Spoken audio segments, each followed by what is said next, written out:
Passion of the Christ అనే మూవీని తీసినటువంటి డైరెక్టర్ మెల్ గిబ్సన్. అతనికున్న ఉద్దేశం ఏంటంటే యేసుక్రీస్తు ప్రభువారు పొందిన బహు భయంకరమైనటువంటి శ్రమలను ప్రజలందరికీ కళ్లకు కట్టినట్టుగా చూపించాలి అనే ఉద్దేశంతో ఆయన ఒక వ్యక్తిని ఎంపిక చేసుకున్నాడు. అతని పేరు జిమ్ క్యావిజల్. వాస్తవానికి ఆ వ్యక్తి రక్షణ పొందిన వ్యక్తి కాదు. యేసుక్రీస్తు పైన సరి అయిన అభిప్రాయం కూడా అతనికి లేదు. యేసు ప్రభు వారిలా నీ ముఖం ఉంది కాబట్టి డబ్బు ఇస్తాను, వచ్చి యాక్ట్ చేయి అంటే వచ్చాడు. ఆ చిత్రాన్ని చాలా అద్భుతంగా చిత్రీకరిస్తున్నారు.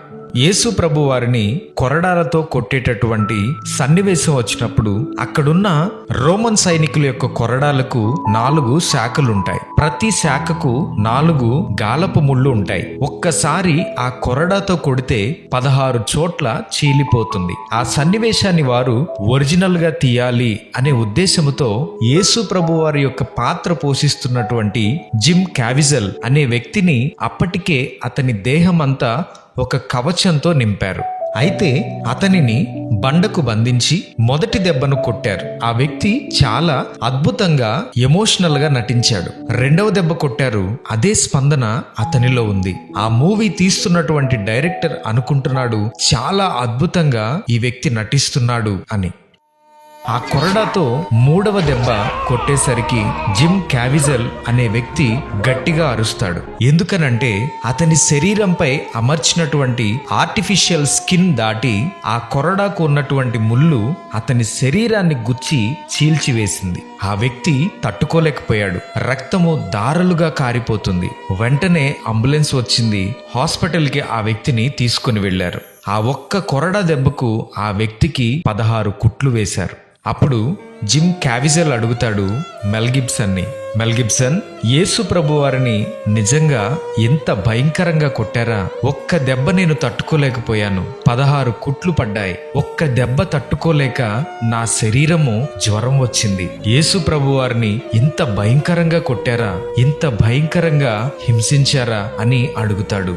అప్పుడు మెల్ గిబ్సన్ చెప్తాడు, మనము తీస్తున్నటువంటి ఈ చిత్రంలో కేవలము యేసుక్రీస్తు ప్రభు యొక్క వేదనను, ఆయన పొందిన శ్రమలను 40% మాత్రమే చూపిస్తున్నాం. ఆయన పొందినటువంటి వేదన చాలా గొప్పది.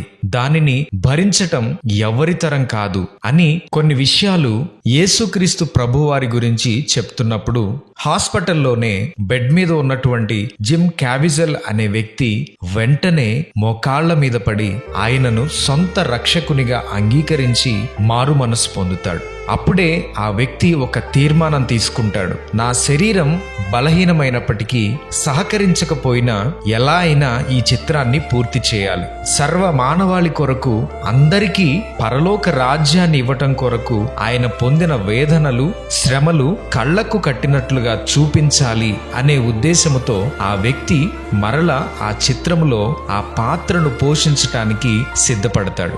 సిలువ మోస్తున్నప్పుడు అతని భుజము చెదిరినప్పటికీ, భయంకరమైనటువంటి జ్వరము ఉన్నప్పటికీ ఆ వ్యక్తి ఆ చిత్రాన్ని పూర్తి చేస్తాడు.